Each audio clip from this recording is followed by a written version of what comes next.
Bonjour à tous, je vous souhaite la bienvenue pour ce nouveau numéro d'On s'en parle. Et justement, de quoi parle-t-on aujourd'hui?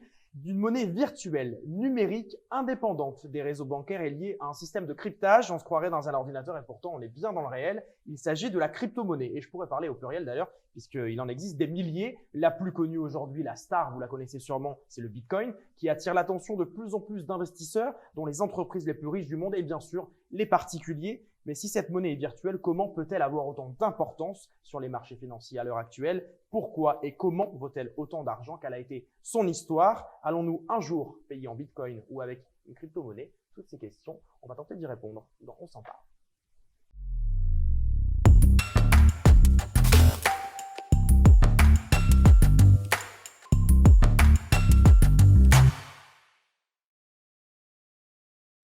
Et pour en parler justement aujourd'hui, mon acolyte, à chaque fois, Damien Douany. Bonsoir Damien. Salut Anthony. Ça va bien? Très très bien. Et notre invité du jour, il s'appelle Owen Simonin. Bonjour Owen. Bonjour. Ça va bien? Bien et vous? Merci d'être avec nous aujourd'hui. Alors, les gens qui sont sur YouTube te connaissent sous le nom de Hasher également. Oui. Dans la vie, tu es, on peut le dire, spécialiste de la nouvelle technologie, entrepreneur. J'ai envie de dire bitcoinologue aussi, parce que tu t'y connais hyper bien et c'est pas du tout péjoratif. Vraiment, on peut le dire comme ça. Tu es calé dans le Bitcoin à un point inimaginable. On va en parler d'ailleurs ensemble. Alors, ma première question, c'est la suivante. Pourquoi, et c'est vraiment un avis personnel, j'ai l'impression, et je pense que je suis pas le seul, qu'il faut vraiment avoir fait maths spé pour comprendre tout ça. Pourquoi, en fait, globalement, c'est si compliqué, les crypto-monnaies, en tout cas, de comprendre quelque chose? Alors déjà, ce qu'il faut savoir, c'est qu'il y a le comprendre et le comprendre. C'est quand même Ça commence bien. Comprendre le Bitcoin, les crypto-monnaies, les utiliser et ce qui est en train de se passer, c'est vraiment à la portée de tout le monde. C'est une question de glossaire. Au début, il y a des mots barbares, on les connaît pas. Dès qu'on tombe sur quelqu'un d'assez patient pour expliquer un peu les parallèles avec des choses qu'on connaît déjà, on se rend vite compte que c'est totalement accessible et abordable pour tout le monde. Après, il y a les spécialistes Bitcoin, ceux qui sont vraiment spécialistes, les vrais bitcoinologues, qui eux vont creuser sur l'algorithme, son fonctionnement technologique. Et là, ça peut devenir barbare. Et pour être totalement honnête, moi-même, je vais pas dans ces dernières couches, très très bas niveau de la technologie, vraiment, quand on essaye de descendre vraiment sur le fonctionnement mathématique de tout ça, quoi. Et pour le coup, c'est un peu comme Internet.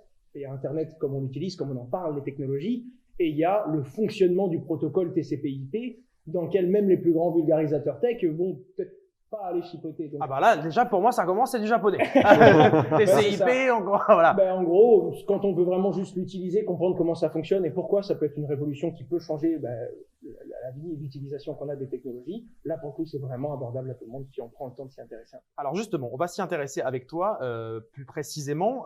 Il y a les crypto-monnaies et il y a le Bitcoin qui fait partie des crypto-monnaies. C'est important de le préciser pour les personnes qui ne le savent pas. On va justement parler des crypto-monnaies tout de suite. Voici l'œil de Damien.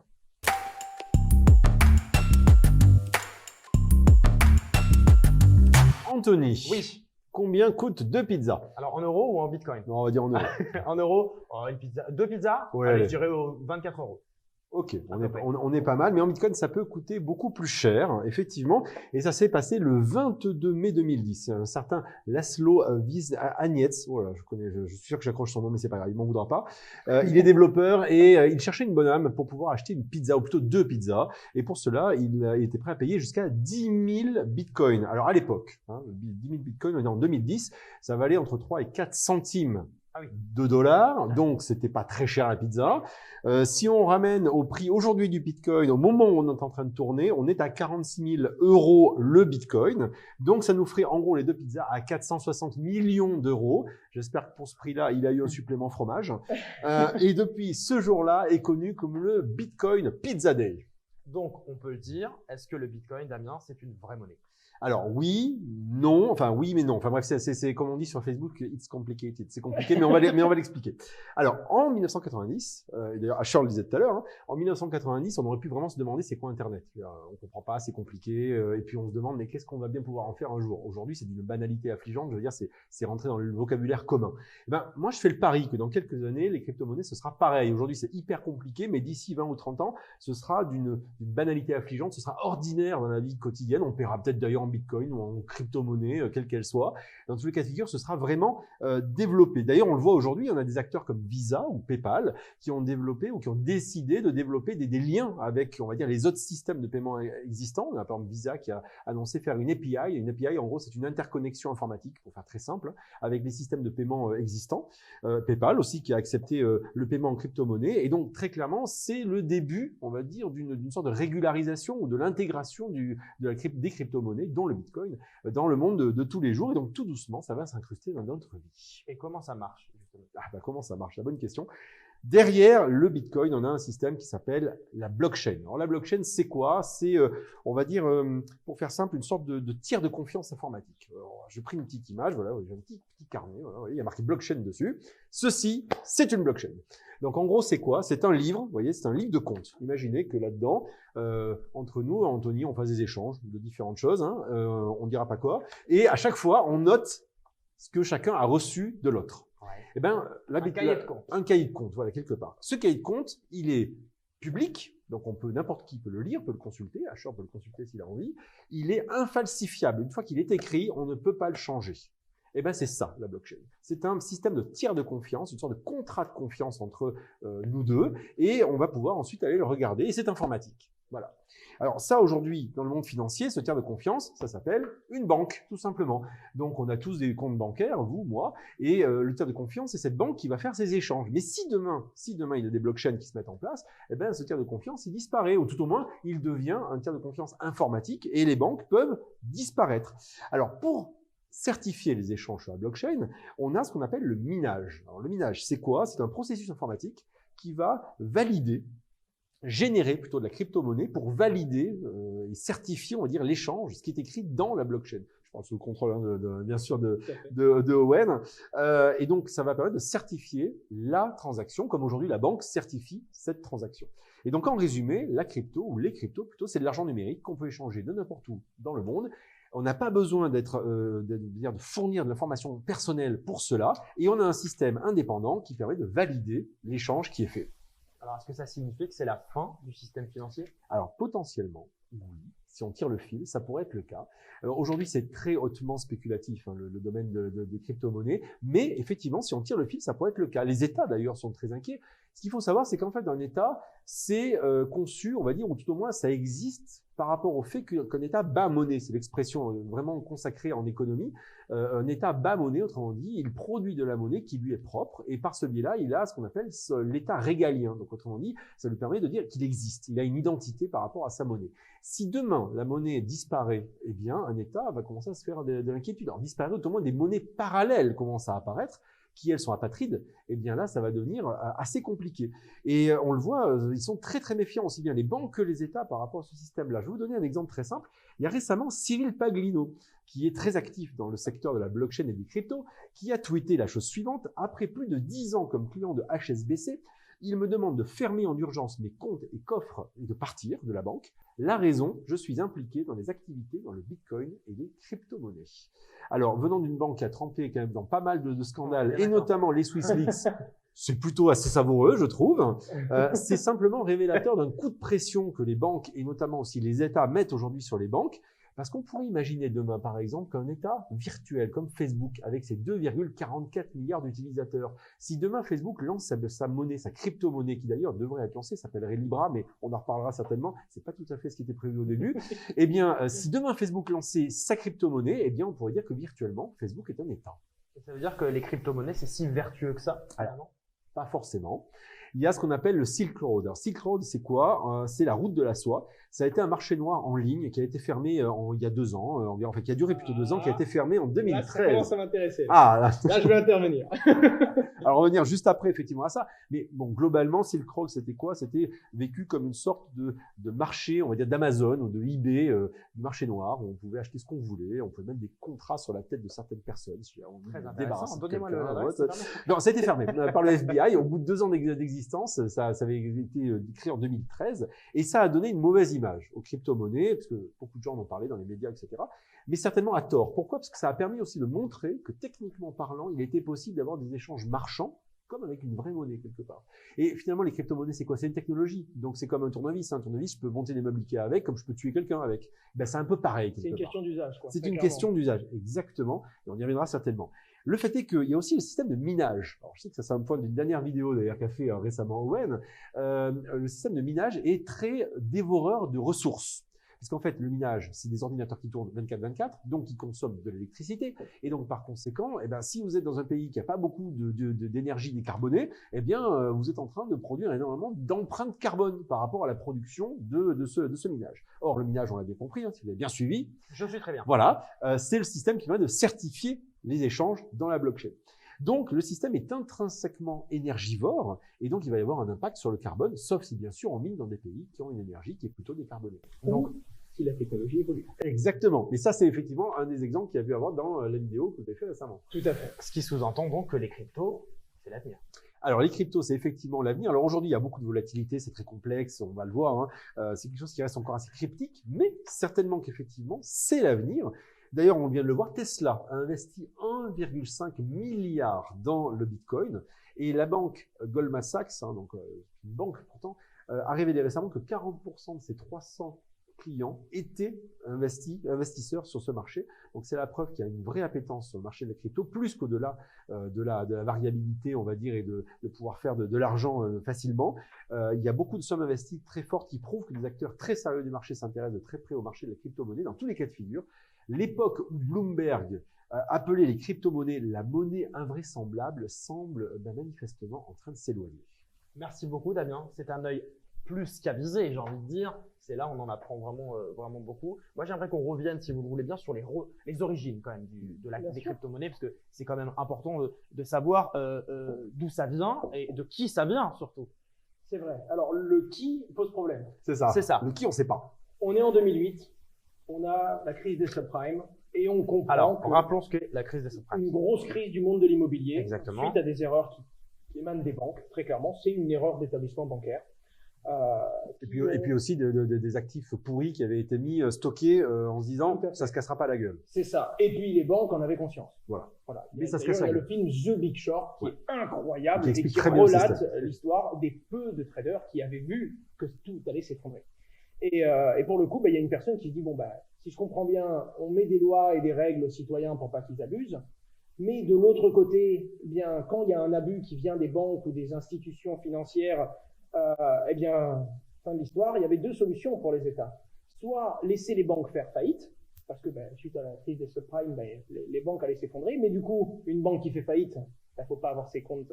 C'est un jeu de domino, tout s'effondre derrière. Voilà, et donc c'est les citoyens qui payent l'addition finale, quoi. C'est les utilisateurs de cette banque. Soit c'est l'État qui va couvrir une partie des dettes de la banque pour lui permettre de rester à flot, mais l'État va utiliser l'argent du contribuable et donc de ces mêmes citoyens, mais comme ils sont plus nombreux, c'est un peu plus dilué, ça passe un peu mieux.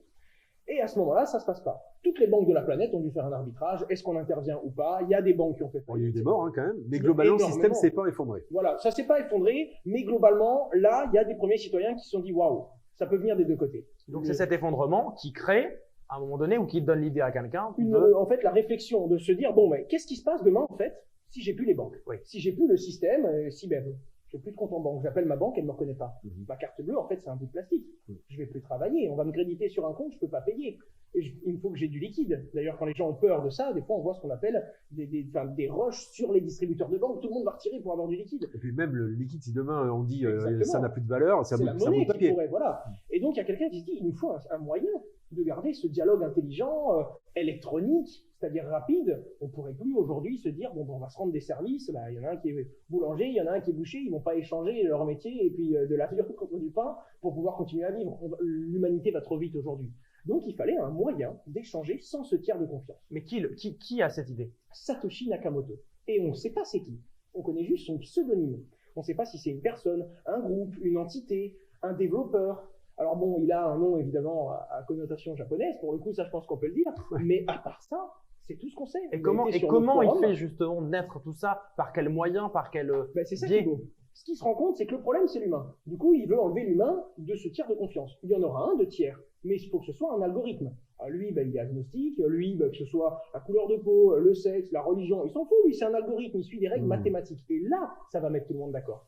Et à ce moment-là, il décide de lancer cet algorithme. Alors, il le décrit et il va au fin fond d'Internet, sur le forum Reddit, qui est considéré encore aujourd'hui comme la grotte d'Internet, et il publie un papier. Qui appartient à Microsoft aujourd'hui. Ah oui? C'est une blague. Je savais même pas que Reddit c'était a été Microsoft. racheté par Microsoft. Comme quoi, donc il va Je vous dis que sur... c'est À un l'époque, avis, c'était Microsoft à l'époque? Non, Ah bon. non. Alors, à l'époque, il va sur cette fameuse grotte d'Internet, aujourd'hui grotte Microsoft, et c'est incroyable de l'apprendre ici.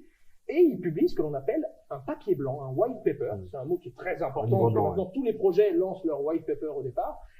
C'est la genèse du... C'est, on pourrait dire, le business plan du projet. D'accord. En gros, ses fondements, il veut servir à quoi, c'est quoi, comment ça fonctionne.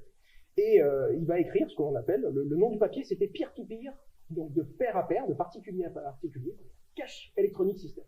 Simple. Tout Le but, c'était de faire échanger de l'argent de pair à pair, de personne à personne, c'est ça. par un système, donc, on va en parler, le système qu'on va appeler après Mais la à blockchain. l'époque où il invente ça, c'est une révolution, ça n'existe Alors, pas du tout. À l'époque, alors il y avait déjà eu des essais cryptographiques un petit peu avant. D'ailleurs, il y a plein de choses. Il y a plein de petites des clins d'œil qui sont placés dans le Bitcoin et dans la blockchain pour rendre hommage à certains projets qui avaient échoué dans le passé sur la cryptographie.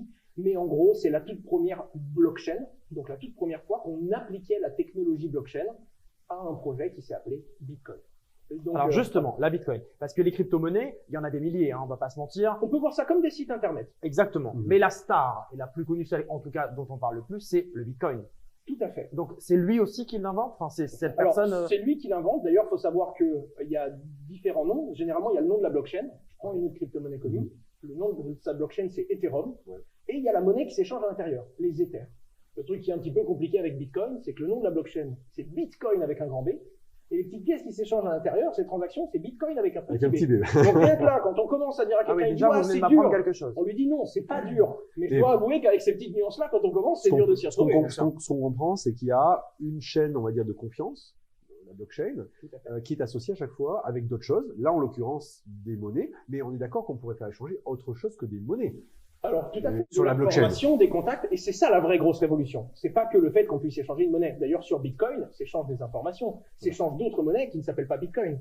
Le réseau Bitcoin, la blockchain Bitcoin, on peut mettre d'autres crypto-monnaies En fait, dessus. le réseau Bitcoin, c'est le tiers de confiance. Tout à fait. Mais après, dedans, imaginons, je suis producteur d'œufs. Et je Oui. fais des œufs. Et Tout j'ai à fait. envie d'avoir la traçabilité de mes œufs. On pourrait imaginer que j'utilise, pourquoi pas Bitcoin. C'est peut-être pas la plus Tout à adaptée. fait. mais- Exactement. Vous avez tout compris. Ça fonctionnerait et je ne génère pas d'argent pourtant. Exactement. Non, on peut écrire parce qu'on peut utiliser ce livre pour différentes raisons et différentes valeurs. Et pourquoi c'est le Bitcoin particulièrement qui a le plus de succès? Alors, Pourquoi c'est celui dont on pourquoi parle le l'or, c'est le métal précieux qu'on utilise? Mais c'est vrai, pourquoi c'est Oui, les talons c'est après pour ça que je vous C'est pose la vrai, question. c'est pas le plus résistant, il est pas, l'or, on s'en faire une épée, on la peut pas en or, notre épée, quoi. Ça a des siècles. Pour plein de choses. La première, c'est celle qui a montré que c'était possible. Donc il y a quand même un petit côté, waouh, c'est le premier, c'est la valeur étalon du système. Parce que c'est la première qui est venue avec toutes les valeurs. Il y a certaines blockchains qui n'ont pas toutes les valeurs du Bitcoin. C'est le marcheur blanc de Game of Thrones, quoi, j'ai envie de dire. C'est un peu L'origine ça, du- sauf qu'on n'essaye pas pour autant de la battre. Ah ouais, on est d'accord. Alors, Quoique, Oui, bon, ça dépend. On va en parler, ça on va en dépend par- pour on va en qui c'est parler, la marche justement. blanc. Mais en gros, Bitcoin arrive avec toutes les valeurs de la blockchain, montrer qu'on peut avoir des échanges décentralisés. Donc, le noyau de la blockchain, personne ne le contrôle. À côté de ça, faire en sorte que même si quelqu'un arrive à le contrôler, ce soit pas dans son intérêt. Donc on s'est dit, bon, l'homme, on a compris qu'il y avait des abus, on va faire en sorte que même pour le pire des êtres humains, celui qui arriverait à prendre le contrôle de Bitcoin, eh bien, c'est pas rentable pour lui de prendre le contrôle de Bitcoin. Il faut tout de suite qu'il reste à sa place. mais c'est très marginal, quelque part, de base. C'est-à-dire qu'on est un peu, pas anti-État, mais Ah, on mais- est anti-contrôle, on est anti... Alors, est-ce oui, est-ce mais que je me non, ça trompe dépend ou on de est dans cette idée l'interprétation. quand même? Il y a un gros mouvement révolutionnaire C'est qui ça. vient de là, je suis d'accord. Mais pour le coup, quand il a lancé le white paper Bitcoin, il nous a pas dit, lui, Satoshi Nakamoto, Oui. on va tuer les banques, on va tout changer, Mm. pas du tout. Autant, il voulait juste apporter une technologie, puis il y a des banques Non, aujourd'hui lui, il qui voulait vont apporter, l'adapter. lui voulait apporter une réponse à un problème qui était de dire, C'est ça. il y a un tiers qui est faillible. Voilà. Donc, j'apporte une réponse technologique à un problème qui est éventuellement la faillibilité demain du système avec les banques. Exactement. Donc, Mais il dit même pas de donne volonté, même pas les valeurs derrière. pas de volonté anarchiste, pas de volonté de renverser En tout l'État cas, ou autre. pas clairement écrite. D'accord. Et puis certains peuvent l'interpréter comme ils veulent. En tout cas, Aujourd'hui, lui, en il dit tout cas. juste, si toutes les portes se ferment devant vous, je vous montre comment en laisser une ouverte. Et celle-là, elle est ouverte par défaut. Alors, à quel moment, justement, ça commence à prendre de la valeur? Qu'on parle de... Ah bah, moi, vous je, savez, moi, je parle des monnaies. vous des avez monnaies. commencé par là. C'est-à-dire?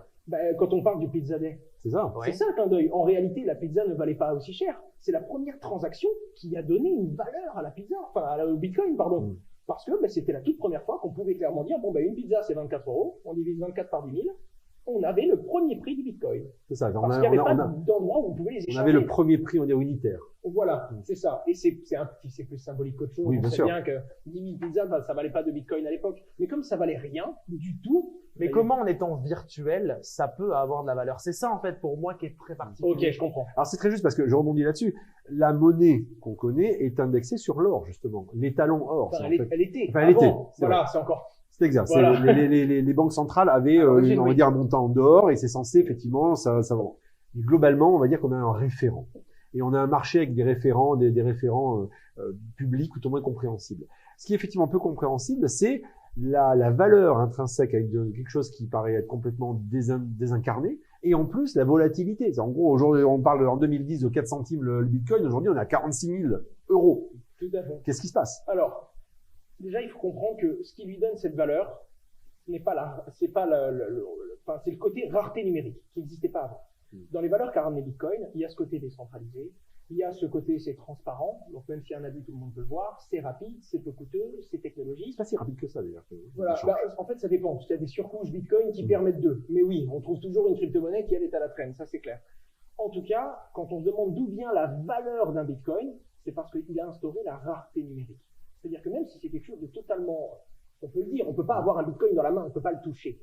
Par contre, il est vraiment immuable, le réseau Bitcoin, du moins jusqu'à présent. C'est-à-dire qu'il y en aura jamais plus de 21 millions.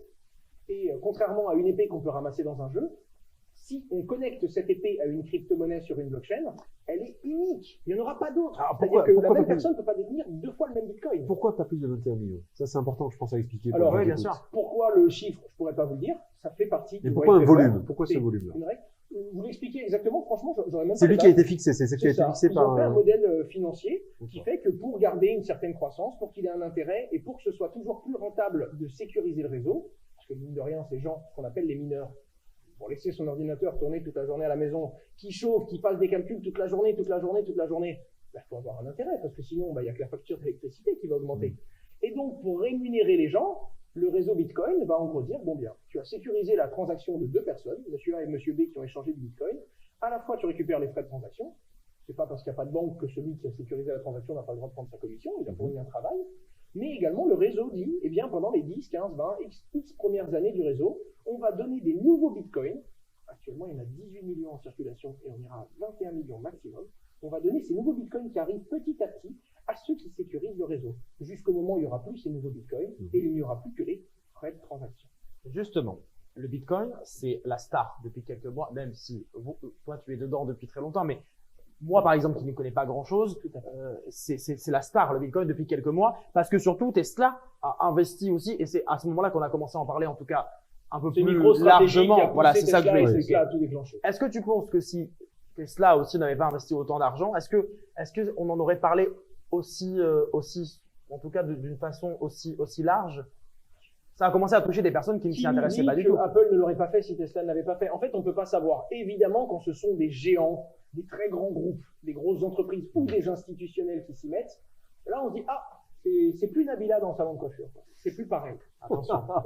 Et donc, forcément, ça va. Il l'a connu, attention, personnellement. Et indirectement, ça a fait un gros boom quand Nabila en a parlé. Donc, il y a ce côté, en fait, on regarde toujours la source et on regarde toujours le niveau d'influence qu'elle a. Ensuite, le niveau d'influence, Nabila en parle, ça touche tout le monde, parce que Nabila touche tout le monde quand elle va influer sur les réseaux sociaux. Et d'un autre côté, on a là, c'est plus Nabila, c'est plus une personne unique qui va donner son avis, c'est Tesla, l'une des 10 plus grosses capitalisations au monde. Et donc, c'est un banque qui a validé les décisions d'investisseurs. Et surtout un gars qui s'appelle Elon Musk, qui est à l'origine de PayPal.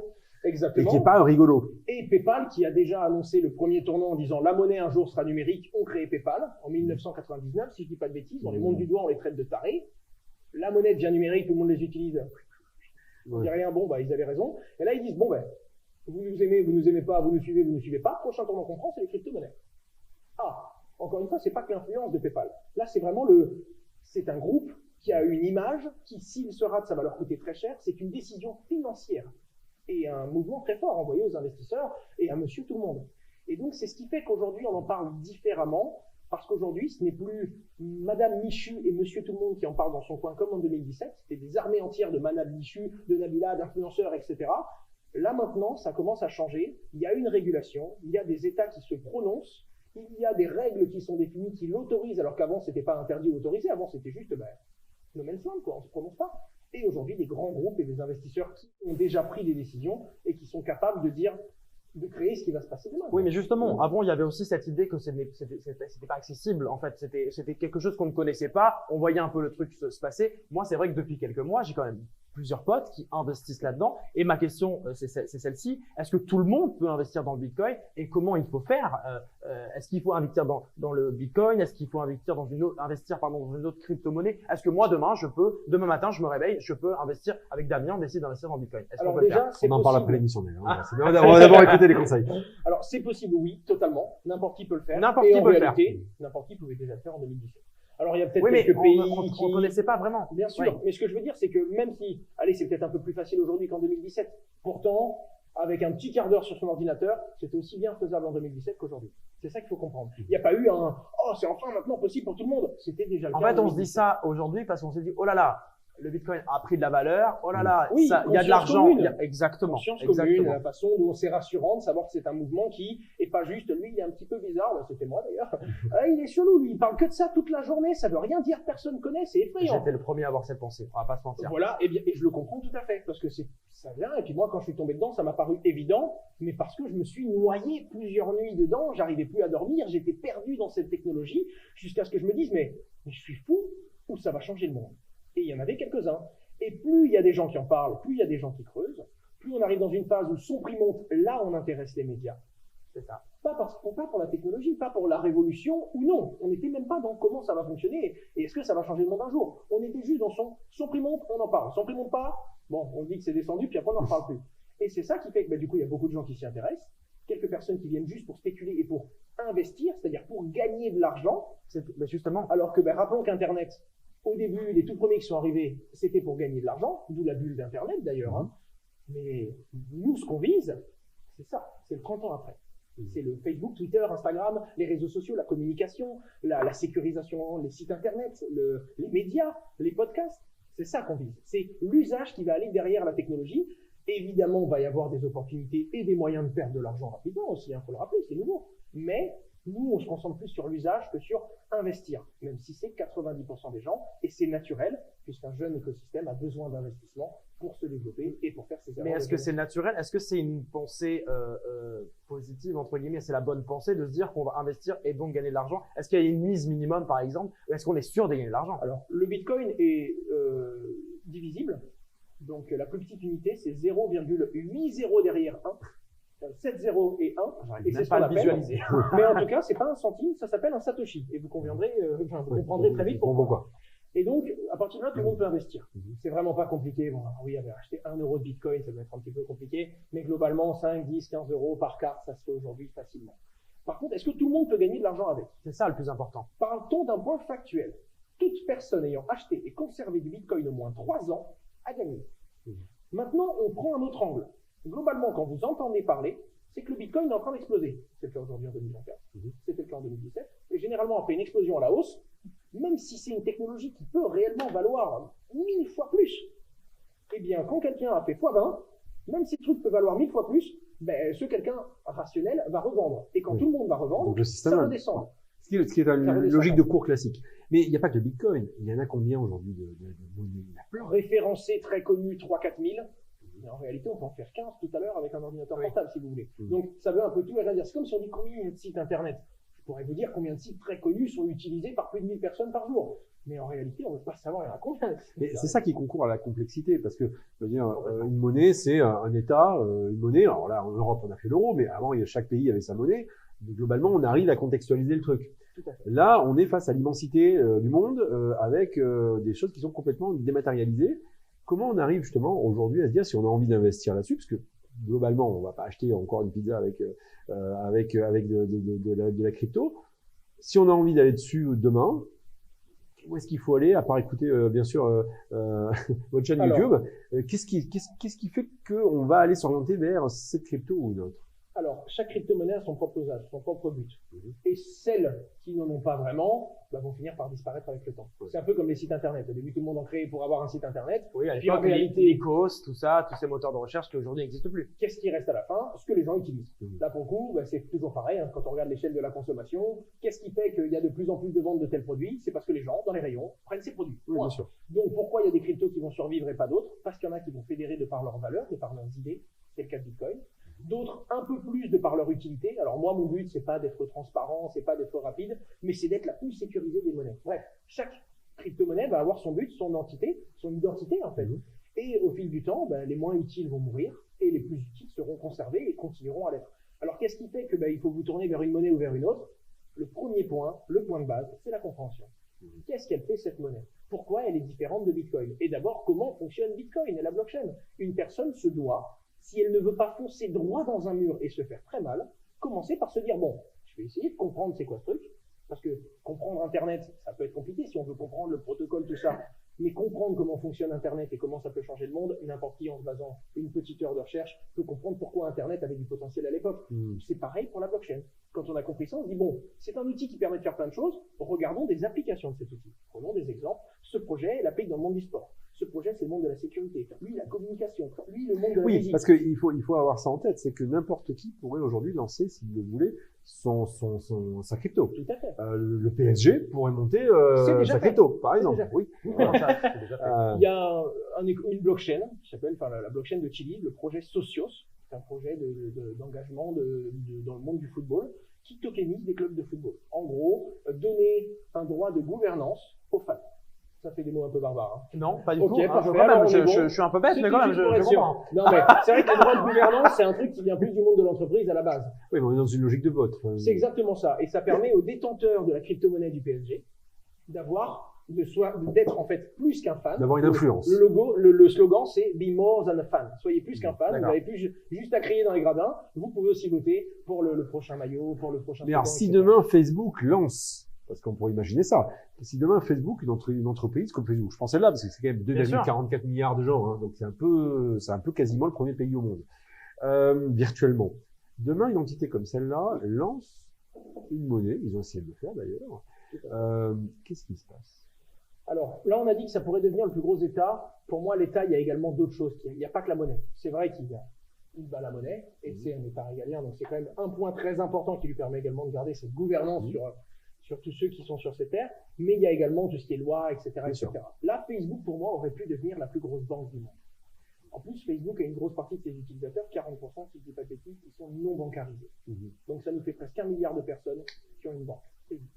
Et donc, très rapidement, 1 milliard d'utilisateurs, on met un peu dans le rétroviseur la Gold et puis les 2-3 autres copains qui courent derrière. Mais qu'est-ce qui n'a pas marché alors? Ce qui n'a pas marché, c'est la régulation. C'est-à-dire que la SEC et le régulateur américain ont tout de suite dit oula, Facebook, on va perdre de l'argent. Attention, on n'a rien contre toi, mais un petit peu quand même. Oui, bien sûr. On t'aime beaucoup parce que ça crée une brèche. Ça crée une brèche. Ce sont les États-Unis. Oui. Donc Facebook sont là. C'est un des gros coureurs des États-Unis parce que le soft power là-bas, il compte. Oui, bien sûr. Et malgré tout, c'était de se dire attention, là, on va peut-être marcher sur les plates-bandes du dollar américain et globalement, on peut pas laisser faire n'importe quoi. Ils l'ont régulé. On dit, tu peux pas faire comme ça, ta blockchain, elle doit être plus contrôlée par ci, plus transparente pour nous. Bref. Encore une fois, c'est un tournevis, ça dépend de ce qu'on en fait. Que ce soit pour visser une chaise ou pour tuer quelqu'un. À la fin, le projet a évolué. Maintenant, c'est plus Libra, c'est Diem, il me semble. Ça a évolué, avec un meneur de projet qui est français quand même. Et à la fin, ça va plus ressembler à un PayPal si ça sort. De ce que j'ai cru comprendre, encore une fois, donc ça n'a rien à voir. Le produit n'est pas sorti, mais je peux pas vous dire. Mais ça veut dire quoi? Ça veut dire que finalement, ces crypto-monnaies, elles font peur aux banques, aux États, à ce qui génère de l'argent, qui est installé finalement cet argent-là. Je parle du dollar pour le coup, qui, pardonnez-moi, mais régit un peu le monde. C'est-à-dire, pardon. Au tiers de confiance qu'on ne pouvait pas remettre en cause. Il y a plein d'États qui n'ont jamais abusé, qui ont une monnaie qui a été bien bâtie, qui a été toujours menée. Lesquels, par exemple?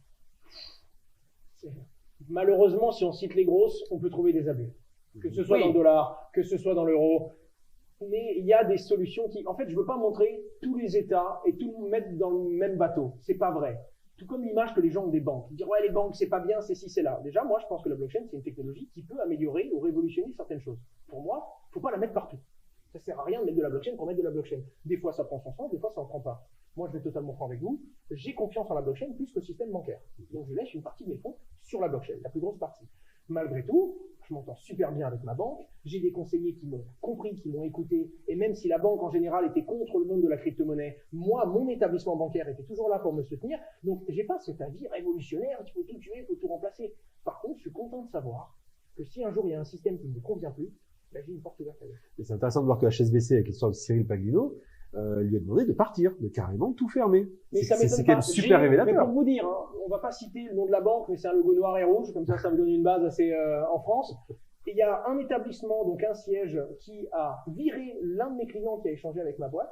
Heureusement, il a bien été loti ailleurs, mais instantanément, il a fait un virement vers une de mes sociétés cryptographiques, et ça m'a mis dans une position terrible, parce que la banque lui a répondu, vous voulez vraiment interagir avec une société dans la crypto? Il a répondu oui.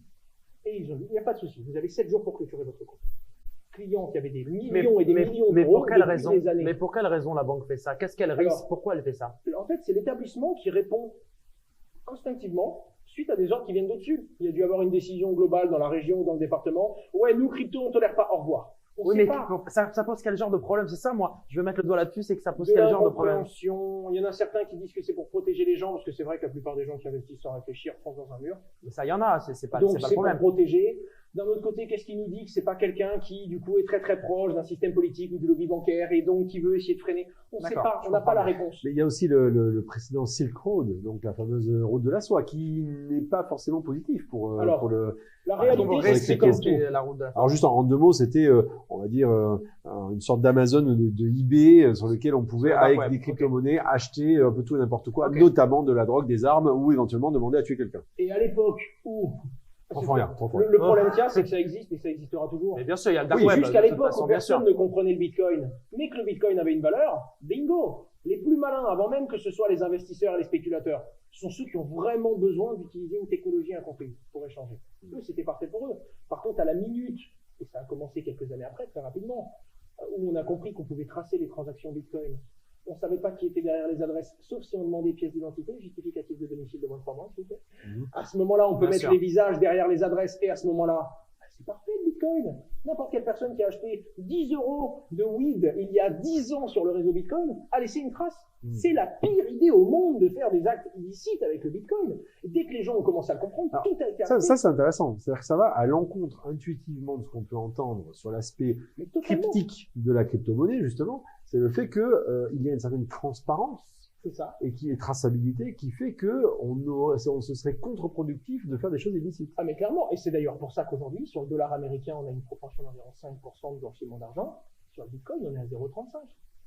Alors proportionnellement, en gardant toute valeur gardée, il y a 12 fois moins ou 15 fois moins de blanchiment sur Bitcoin que sur le dollar. Non, mais ce qui veut dire clairement, on va être très honnête, et on est là pour ça de toute façon, ce qui veut dire qu'en fait, avec cette transparence qui finalement est hyper positive, au final, ça veut dire qu'en fait, on ne pourra jamais un jour payer en Bitcoin, acheter une voiture en Bitcoin. Pourquoi? Parce que finalement, si tous les États, et ça pose problème un petit peu à tous les États, on va jamais réussir à avoir cette monnaie qui c'est un entre-deux. Interdire le Bitcoin, on peut mais on peut pas. On peut interdire l'usage, dire aux gens, ouais, si on peut le réglementer. Voilà, on peut le réglementer. Vous utilisez des bitcoins, on vous prend la main dans le sac, on vous met de la prison. Par contre, on ne peut pas l'arrêter. C'est pas possible. Le seul moyen, c'est de couper l'électricité et Internet aux citoyens. Et là, il y a d'autres raisons d'aller dans les rues. Et ça arrange même pas les États. Donc, en réalité, on peut le réglementer. Et le seul problème, c'est que ils veulent le réguler sans perdre le monopole. Et malheureusement, Bitcoin est une boule de neige qui ne s'arrêtera pas. Bitcoin sera utilisé et aura de valeur que de la confiance que les gens lui donnent. Donc si le Bitcoin continue à prendre de la valeur, c'est parce que des gens l'utilisent de plus en plus, parce qu'on a de plus en plus confiance en ce système, et forcément ça va créer une boule énorme qui va faire de l'ombre et qui va peut-être dire à la banque, bah, peut-être que je perds ma place. Et pourquoi est-ce que demain la Banque Centrale Européenne ne ferait pas sa propre blockchain C'est ce qu'ils sont en train de faire. Et avec de l'euro dessus? Voilà, alors ils vont le faire, c'est certain. Là, pour le coup, je suis prêt à prendre le pari. Il y aura, basé sur un protocole cryptographique, une monnaie étatique à un moment ou à un autre. Il y a la Chine qui est en train de la Chine également qui avance dessus. Les États-Unis et les États-Unis qui, dès qu'ils vont voir un peu 2-3 textes sortir, ils vont faire pareil. Le seul problème, c'est qu'encore une fois, c'est un tournevis. Est-ce qu'on va faire la blockchain transparente, décentralisée, contrôlée par tout le monde, qui convient à la fois à l'État et aux citoyens? Bien sûr que non.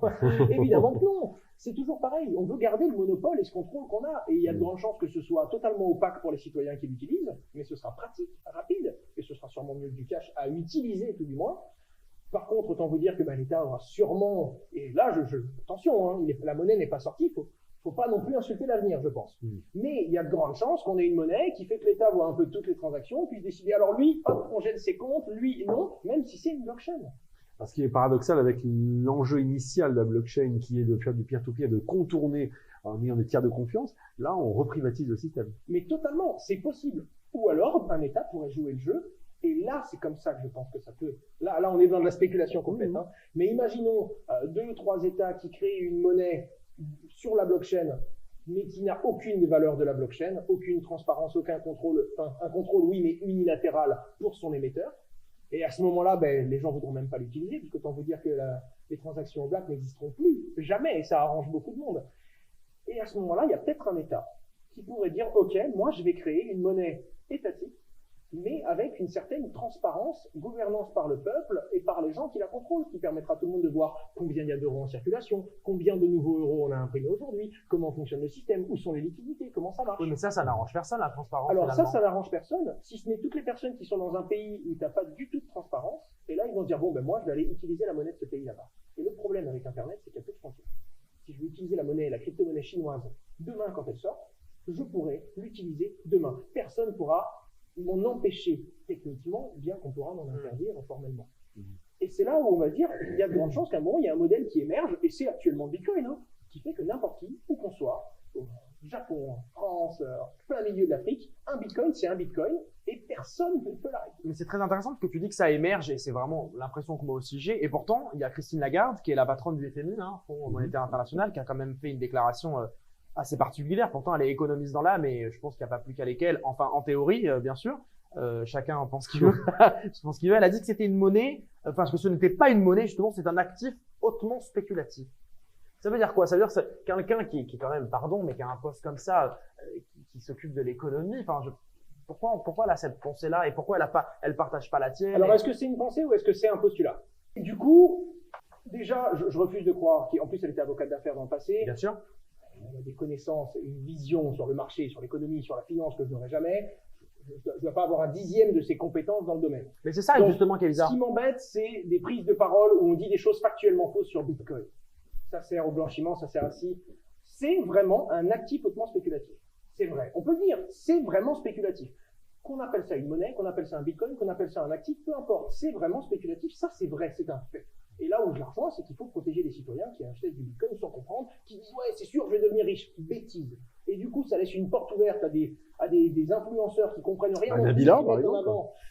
Oui, mais Nabila, pour le coup, elle a juste pris postulat pour Non, mais on va dire, non, mais elle a fait la publicité pour un outil qui permettait d'investir. Hein, pour, voilà, c'est comme ça peut n'importe être quoi. Après, attendez, excusez-moi, mais c'est quand même aussi aux gens d'être un minimum intelligent quand on investit sur malheureusement, non. On attend alors plus, ça, j'ai on bien attend compris. plus J'ai des bien citoyens compris. d'être individuels. Alors, mais ça, on est bien d'accord. Je veux dire, j'ai bien compris que l'être humain était foncièrement bête. En tout cas, Depuis qu'il fait cette émission, il est en train de déprimer à chaque fois. Non, Alors, pas ça. du tout, pas du tout. Non, mais c'est vrai qu'à un moment donné, je pense qu'il faut avoir du recul sur toutes les choses de la vie, de toute façon. Et c'est vrai que même moi, on va pas se mentir, on a tous envie de se faire un petit peu d'argent, surtout par les temps qui courent. C'est vrai que c'est assez compliqué. Et quand on s'intéresse un petit peu au Bitcoin, et c'est mon cas, on se dit qu'on peut investir un peu d'argent, que le Bitcoin prend de la valeur, qu'on peut en gagner, mais il faut pas non plus se jeter corps et âme comme ça. Je veux dire, il faut aussi se renseigner, il faut regarder ta chaîne YouTube, Clairement. il faut regarder, enfin, Mais c'est en plus, super en tant important. qu'influenceur, vulgarisateur, qui du coup est pile à la douane entre ceux qui connaissent pas et ceux qui connaissent après et qui creusent. Oui, mais c'est des gens Je comme me toi rends qui compte aident, que, justement. au début, j'étais vraiment contre, ouais, ils veulent réguler et tout pour aider les citoyens, les gens sont capables de le faire tout seuls. Quand je regarde au-dessus, ouais, non, faut les aider.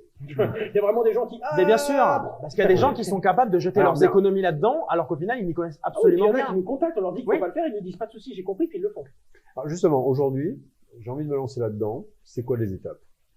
Alors, la première, c'est bien de se renseigner et de commencer très doucement. Dans le doute, on commence très très léger. Déjà, toujours une règle à respecter. On ne met jamais de l'argent qu'on ne peut pas se permettre de perdre. Jamais. En gros, c'est comme au casino. On met de l'argent, on n'est pas sûr de le revoir. Voilà. Et puis, c'est exactement comme Internet au tout début. Même si Internet va changer le monde, on est au tout début. Sur la première année, les 2-3 premières années, il y a eu énormément de casse. Des gens qui créaient des sites juste pour créer des sites en sachant qu'il n'y aurait jamais aucune valeur. Mais ils disaient, ouais, c'est Internet, c'est l'Eldorado, mettez l'argent chez moi. Des gens qui font semblant d'avoir une vraie technologie, mais c'est pas le cas. Des gens qui créent une vraie crypto-monnaie alors qu'en réalité, ils ont prévu de se sauver avec la caisse. Il y a de tout. C'est tout nouveau. Il y a donc, c'est le meilleur endroit pour mettre des pièges.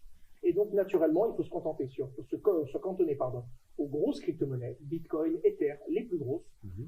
Comprendre que même si l'argent rapide existe, l'argent facile, toujours pas. Si vous pouvez gagner rapidement, c'est parce que vous pouvez perdre rapidement. C'est pas parce que c'est des bitcoins, des éthers et qu'on vous met n'importe quel mot derrière, ça reste une valeur.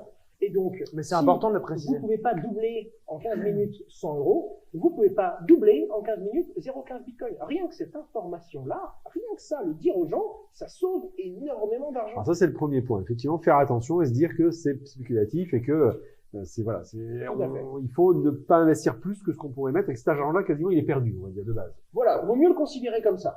Vaut mieux le Et considérer après, si on a comme une ça. bonne surprise, on est content. C'est ça. Après, on fait comment?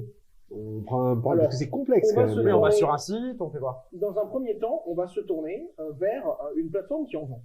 Ou alors, directement, des réseaux de personnes particuliers à particuliers. C'est-à-dire, je vais sur Google et je marque comment acheter du un Bitcoin. Bitcoin.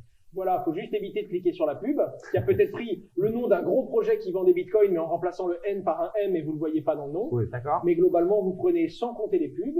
Après, vous êtes Mais t'as un renseigné. site particulier, par exemple, de nom? J'aime beaucoup bitcoin.fr pour les non-initiés. Ok. Parce que c'est très factuel, c'est très axé bitcoin et il faut commencer par là. Et ça va vous référencer des arnaques pour pas que vous tombez dedans. Ça va vous donner des bonnes bases et globalement, c'est totalement agnostique. Et donc, quand c'est totalement agnostique, vous ne pouvez pas tomber sur une personne mal intentionnée qui va vous faire acheter tout ce qu'elle veut. Mais alors après, donc on rentre là-dedans, mais après il y a un système de portefeuille, un système Tout de à fait. wallet avec un système de clip. Et c'est là où moi, je et suis c'est perdu. là où ça Déjà, devient voilà. compliqué techniquement. Alors, ce qu'il faut comprendre, c'est que les Parce qu'il y a bitcoins, plein de gens qui aujourd'hui n'ont pas récupéré leur portefeuille, ils n'en récupéreront peut-être jamais. c'est ça. J'ai envie d'aller, non, j'ai dans mon sac un portefeuille bitcoin. Ce que je voulais vous montrer, c'est qu'il y a des moyens de sécuriser ces crypto-monnaies. Et c'est là que c'est très très dur, ça peut paraître barbare. Il y a ce qu'on appelle les hot wallets et les cold wallets. Ok. Les wallets chauds et les wallets froids. Déjà, ce qu'il faut comprendre, c'est que quand on va sur une plateforme pour acheter du bitcoin, on va avoir un compte sur cette plateforme et elle va nous dire, bon, ben, tu as tant de bitcoin maintenant. Ces bitcoins sont à nous, légalement, cette plateforme nous les doit, mais ne sont pas dans notre portefeuille à nous. C'est le portefeuille de la plateforme. Tant qu'on ne les a pas retirés, tant qu'on ne les a pas mis sur ce que l'on appelle sa clé privée, considérez que c'est votre compte. Alors, il y a plein de façons. Pour les acheter, on va sur un site de confiance. Je pourrais citer Coinbase, qui est un qui est géant très connu, américain, CoinHouse, qui est géant en Ouais. France aussi, Descoin, qui est l'une de nos structures. Il y a plein de solutions, il y a plein d'entreprises qui le font, et l'AMF commence à réguler, l'autorité des marchés financiers, Financier. commence à réguler les plateformes qui ont le droit de vendre des bitcoins et qui respectent. Ok, donc eux ils jouent le rôle de courtier, ils font les transactions. Ces plateformes-là, font le rôle de courtier et jouent le rôle de ces transactions, tout à fait. C'est vraiment leur job à eux, c'est de le vendre. Évidemment, de prendre une petite commission sur la vente. Après, quand vous l'avez, soit vous faites confiance et vous la laissez sur la plateforme, pour des petits montants, on peut le faire, mais les gens dans le monde du Bitcoin aiment dire, ce n'est pas votre clé privée, ce n'est pas votre argent. En gros, tant que vous laissez les Bitcoins sur la plateforme et donc sur les comptes de la plateforme, ben, c'est pas votre Bitcoin. Si demain la plateforme se fait hacker, eh bien, vous Ça pouvez allait être tout ma perdre. question. Tout Alors, à fait. justement, c'était ma dernière question. Est-ce qu'il y a un danger à tout ça? Est-ce que ça a été créé comme ça en une demi-seconde, vulgairement parlant? Est-ce que ça peut disparaître en une demi-seconde?